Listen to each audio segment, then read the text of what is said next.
Good morrow, scholars. Welcome back to Survive the Night.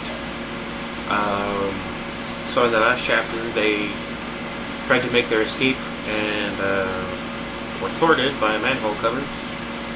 I'm not that surprised. I doubt I have the strength to lift one. Anyway, let's see what's going on now. We are in chapter 14, page 140, which is great for me. Trapped? I whisper. I'm only a few feet off the ground, but I can't make myself pry my fingers off the ladder. Horror holds me in place. Are you sure? The brown soles of Woody sneakers shift on the rung above Sam. I stare at them, willing them to climb higher. Woody bangs against the manhole cover. Let us out! He shouts. He pounds again, and the entire ladder shakes. I curl my fingers around the rungs and close my eyes. Shanna swears, and I releases another choked sob. Careful, Sam says. I barely even notice the shaking. I'm too distracted by the darkness pressing in around us. I cling to the ladder like a worm dangling on a hook. I make myself count to 10, quickly first, then slowly. 1, 2, 3. The last time I counted like this was the night Shanna ditched me at Jasper's party. I stood frozen in the middle of that creepy living room, hands shaking as, one by one, everyone turned to stare at me. The men were worn out, like Jasper. They had watery eyes and cracked lips. Ugh. One of them leaned forward, and the bare mattress creaked beneath his weight. I heard about you. He bared his teeth. It wasn't quite a smile. Shanna brought you here to keep me company. Ugh. I don't know how to feel about that other than a complete revulsion. Hi, Turtles. What are you doing?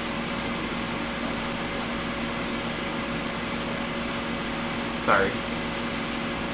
He shook a whiskey bottle at me like I was a dog he was trying to bribe. What are you talking about? I asked him. Sweat plastered his hair to his head, and his jeans drooped low around his bony waist. He would have been cute, but drugs had hollowed out his cheeks and left his eyes vacant and cloudy. Just last week, I asked Shanna why she didn't share any of her friends with us. He licked his cracked lips. She said she had a real hot piece for me, and here you are.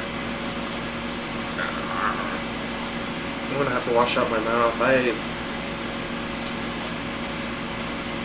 cursed Shanna in my head. I have a boyfriend. The man stood and stepped toward me. I could see his ribs through his thin t-shirt. Ew. Sure you do, he said. I raced for the bathroom without another word, pulling the door shut behind me. I crouched on the cold tile, trying to steady my breathing. I counted to 10 over and over, and when that didn't calm me down, I dug a pill out of my pocket. Sorry, I didn't mean to be. Oxycodone, left over from my knee surgery. I bit into the pill, closing my eyes as it dissolved on my tongue. I pulled out my cell phone and dialed Sam's number with trembling fingers. Okay, one complaint I have with this book is flashbacks. When they start and end, it's not immediately apparent. Woody bangs against the manhole cover, startling me back to the present. Sam says something, but his voice is too low for me to hear. I catch sight of a strand of Shanna's pink hair and look away, angry. I just noticed 2 characters with pink hair in both of these books. Awesome.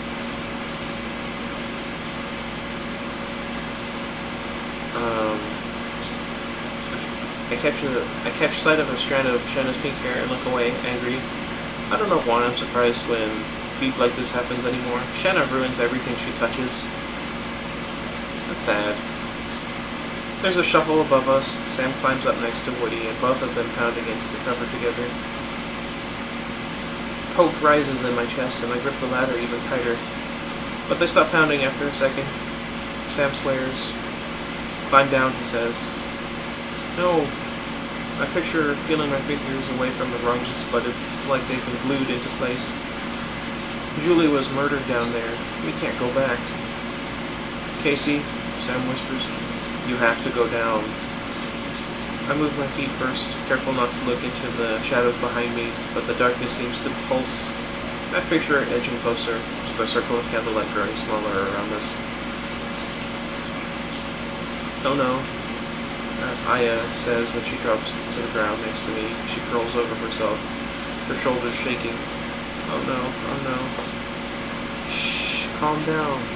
I slide my arm around Aya's back, but she doesn't look at me. It's much easier to feel strong when I'm comforting her.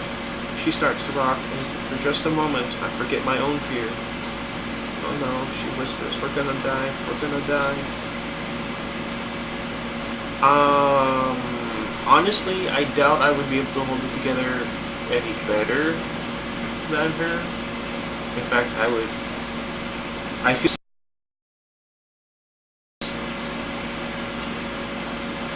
She says this over and over again until the words lose meaning, or maybe I don't want to think about what they mean.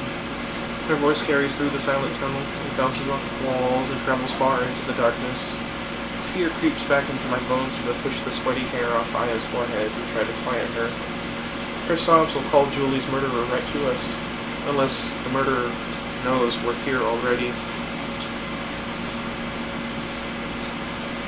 We're gonna die, Aya repeats in a shaky, desperate voice. Shanna crawls down from the ladder.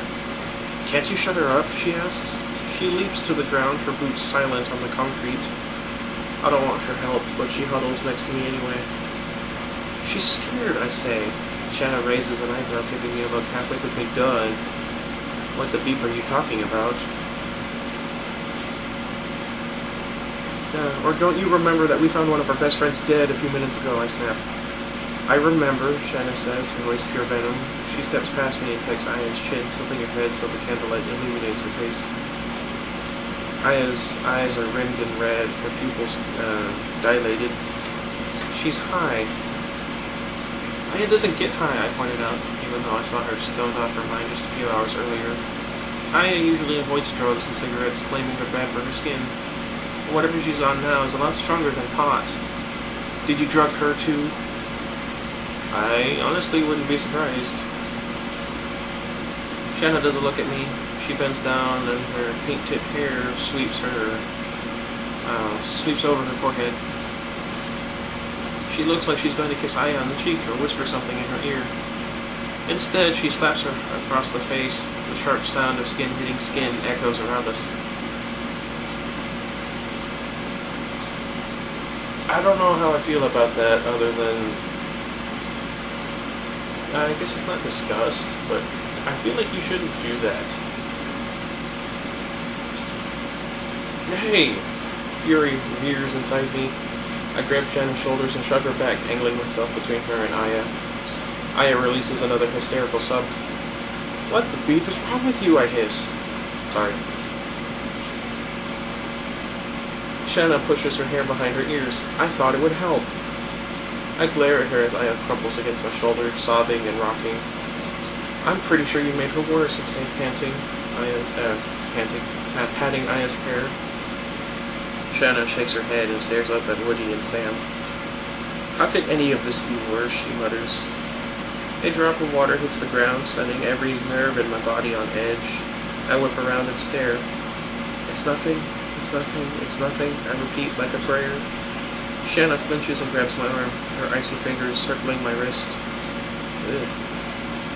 We wait like that, frozen, but nothing happens. Woody climbs back down the ladder next, breaking that spell. That manhole cover isn't budging, he says, wiping his grimy hands on his jeans. We should find another exit.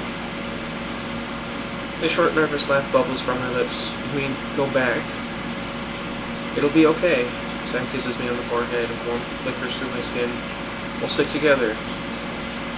You're kidding, right? I scoot closer and Sam wraps his arm around my shoulder. It makes me feel safer, if only for a moment. We don't really have a choice. Sam squeezes my arm. The manhole cover is stuck. There's a subway station. There might be an exit there. I don't know. Water drips from the tunnel ceiling and hits my elbow. I flinch and huddle closer to the candle. We can't go back there. I glance up at Sam, wanting him to take my side. He stiffens. Casey, he starts using his "you're being unreasonable" voice. I step away from him, suddenly annoyed. She's right, Shanna says before I can defend myself. She tries to catch my eye, but I avoid looking at her. She always does this when she ticks me off. For the next hour or two, she'll agree with everything I say just to soften me up. I don't know. But I don't want to be softened up this time. Shanna's the reason we're down here. She's the reason Julie's dead. I squeeze my eyes shut to keep tears from leaking onto my cheeks. I meant what I said to her before. I'm done with being her friend. I'm done with all of this. Shanna clears her throat and looks down at the toe of her boots. Who knows if we'll find another exit? That one is stuck, Sam says. We can't just stay here and bang on it like a bunch of idiots. We could spend more than 2 minutes trying to get it open, I insist. Someone could walk by and hear us. Aya stands, wobbling a little on her heels. Tears stream down her face, but she brushes them away with her palm. They might stop to help. No one would help, Shanna mutters. I can't even bring myself to agree with Aya. It's somewhere around 4 o'clock in the morning in a shady neighborhood in Lower Manhattan, and we're pounding on a manhole cover. I tried everything, Woody says. Beep. Shanna tries to look at me again, but when I don't meet her eyes, she turns to Sam. There's some candles left burning. If we go now, we might be able to find another exit before they go out. So much for being on my side. I'm not going back there, I say. Jeez. What's your problem? Shanna snaps, shoving her hands in her pockets. Sam drops a hand on my shoulder and squeezes. Guys, drop it. We have bigger issues right now, he says. Shanna stares at his hand. Her eyes narrow. Oh no. Oh no. Oh no! I mean, to be fair, we kind of knew this was going to happen. I don't know what... I talk with my hands. Anyway, where was I? I get it. Her mouth twists into a cruel smile. The lovebirds talked things over and decided this is my fault. Everything's my fault, isn't it? She turns to Sam, narrowing her eyes. You're acting like I forced you into something, but I was there. You wanted it just as bad as I did. You wanted it just as bad as I did. The words repeat in my head like a math problem I can't figure out. I frown and cross my hands over my chest. What are you talking about? Shanna's eyes widen. She looks from me to Sam. I thought you... Beep. What do you mean? Beep. Something nags at me, but I brush it away. I'm being paranoid. I turn to Sam, but he won't meet my eyes. What's going on? This is not the time.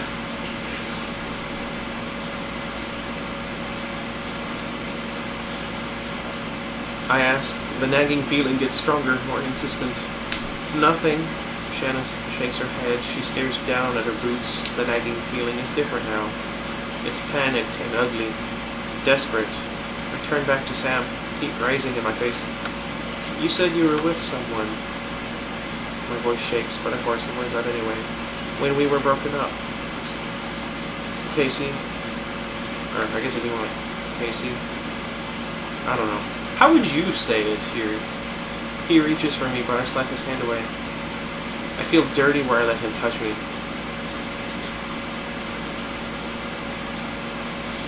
Now I feel uncomfortable. Shanna, I hiss. You were with Shanna? I wait for him to deny it, to tell me I'm crazy, that he would never hook up with my best friend. But he can't even meet my eyes. Dread forms and a lump in the pit of my stomach. I pictured him looking at her, touching her skin, and my stomach turns. Sam's face looks ashen, guilty. I tried to tell you, he says. You were giving me beep for hanging out with her, and all along you... I can't even say the words. I'm going to be sick. I know, Sam says. That was wrong. I'm sorry. I close my eyes. His words mean nothing to me. They're static. White noise. Is that a movie?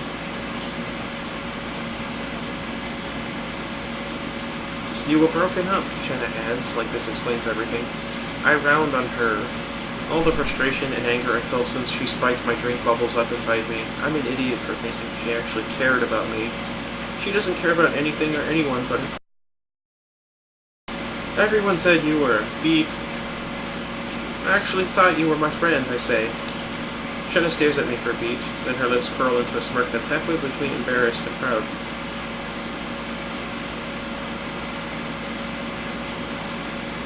I'm uncomfortable. Don't be a tease. You like me because I'm a beep. You wish you were more like me. I have to curl my hand into a fist so I don't slap her. Punch her! That was weird. I don't know. Iggy, stop it! He tries to get out occasionally. Shanna, stop. Sam shoots her a look. Shut up, Sam. Sounds like my mom. I hiss. I don't want his help. I don't want anything from him. Oh, calm down, Case. Shanna frowns. It didn't mean anything. We were just having fun. Ugh. Of course you were, I shout. You're always having fun. Fun's the only thing that matters to you. Sam takes a step toward me. Casey, please, he says. As soon as we get out of here, we'll talk. I can explain everything. My whole body shakes with anger, but my voice is steady, cold, even. I turn on Sam. I trusted you. Sam hunches his shoulders and stares at his feet. I see his lips on her neck, his hand slipping beneath her shirt. Disgust rises in my throat. I'm uncomfortable. I have to get out of here. I push past Sam, and climb back onto the ladder. Anger propels me forward, and I move up the rungs 2 at a time until the manhole is directly above me. I loop one arm around the ladder to steady myself, and run my fingers along the cool metal. There has to be a latch or a groove or something that Sam and Woody missed, but the surface is smooth. Frustration bubbles up inside me. I grit my teeth and bang against the cover with all my strength. A dull ache forms at the back of my head. I close my eyes, trying to calm the steady beat of pain. I feel like I'm at the clinic again. I'm huddled in the corner of my room that first night, sweat drawing lines down my back. I can't stop shaking. Tremors of pain roll through my body. My stomach churns. Even though I haven't eaten since this morning. My arms trembling, I crawl to the foot of my bed and fumble for my sneakers. The painkiller I snuck in clatters onto the cold tile floor. The door to my room creaks open and a nurse walks in. My heart pounds wildly. I grope for the pill, but it slips between my sweaty fingers. Where did you get this? The nurse kneels and picks up my last pill off the floor. I need that, I say, grabbing at her hands. She shakes her head and leaves the room, shutting the door behind her. No! I shout. I crawl over to the door and bang against the wood until my knuckles bruise. My eyes flicker open again. I'm in the tunnel, not in rehab, and my knuckles are raw from pounding at the manhole cover, but it hasn't budged. The headache seeps into my skull. Now I have a migraine. I imagine it like a wild creature, its long tentacles pressing against my brain and temples. My body feels heavier as I climb back down the ladder and drop to the ground next to my friends. It's stuck. You don't say, Woody mutters, raising an eyebrow. The rest of them are looking at me, waiting. I wipe the grease from the ladder rungs onto the back of my jeans. I don't want to think about what happens next, but Shanna's right. It's better to get it over with now, before the candles die. Okay, I say.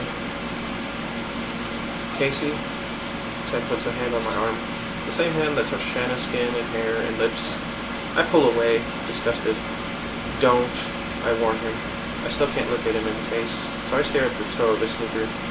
Let's find another exit and get the heck out of here. Sam nods and peels the candle off the floor. The flame sparks as he holds it out in front of him. Let's go, he says. Oh, I'm reminded of that one game, Wick. Oh, that'd be fun. It'd basically be the same game though as that, but you never know. Anywho, let me know what you guys thought. I mean, it's kind of obvious what had happened there with him and what's her name, Shanna. I kind of was hoping that it wasn't the case, but I think we all kind of knew. Anyway, what would you do in this situation? Do you think you would have been able to get the manhole cover off? How do you think they're going to get out? That's a good question. Anyway, let me know what you guys think, and until next time, goodbye everybody. I'm hungry, I need to get some food.